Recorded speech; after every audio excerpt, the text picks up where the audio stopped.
Los Angeles County's far-left district attorney, George Gascon, has kicked off a new program to shuttle employees between their cars and downtown workplaces. The idea is to get them to and from work without becoming victims of crime. Let's bring in criminal defense attorney and federal litigator Vikas Bajaj. I mean, it kind of picking up, Vic, where we left off with the sheriff right there. It really is amazing when ICE gives you this statement because they give us these things on a weekly basis. You've got these people coming across, and they're not just stealing, right? They're not just stealing so they can eat. They are killing people. These are murders, these are rapes, these are horrendous crimes, and it happens all the time. Well, it's like a lesson in common sense now, isn't it, Trace? When we look at entry into the United States in an illegal manner, will that really give birth to legal actions once you break the law to enter? Absolutely not. Is it a surprise to anyone that there are violent crimes and financially driven crimes, petty crimes that on a bigger level are now being prosecuted by the United States Department of Justice on the federal side? Organized groups that are out there specifically to rob the citizens and to hurt them, unfortunately. Surprise? Absolutely not. It's not an epiphany.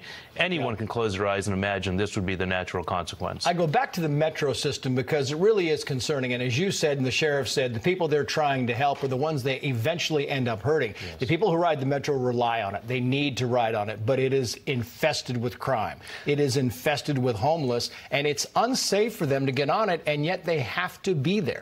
Again, is this an epiphany? Absolutely not. Proposition 47, Proposition 53, what this did for our viewers, it decriminalized possession of felony activities such as heroin, methamphetamine, cocaine, fentanyl, stealing things over $900. That used to be a felony with priors.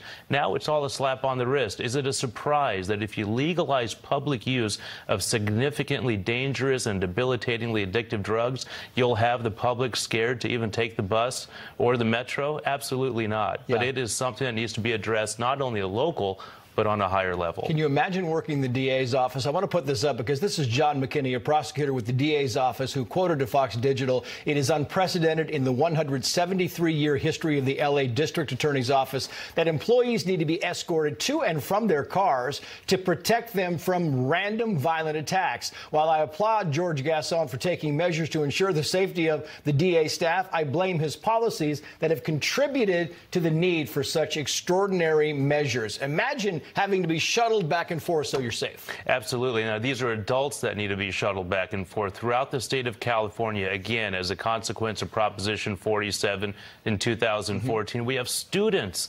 Imagine, Trace, if you're 7 and 8 years old and now you need to have armed security guards to escort you to your elementary school. That's the sad reality we're living in now in some parts of California. Does it get better? You know, that's a question I always ask people because I don't know. Nobody knows. The pendulum has to swing back. This type of common sense has to be a lens that we all look through, Trace. And it's going to take time for leadership to change, and it'll trickle down. Absolutely. Vikas Bajaj, thank you for coming on. We appreciate your insight. My pleasure.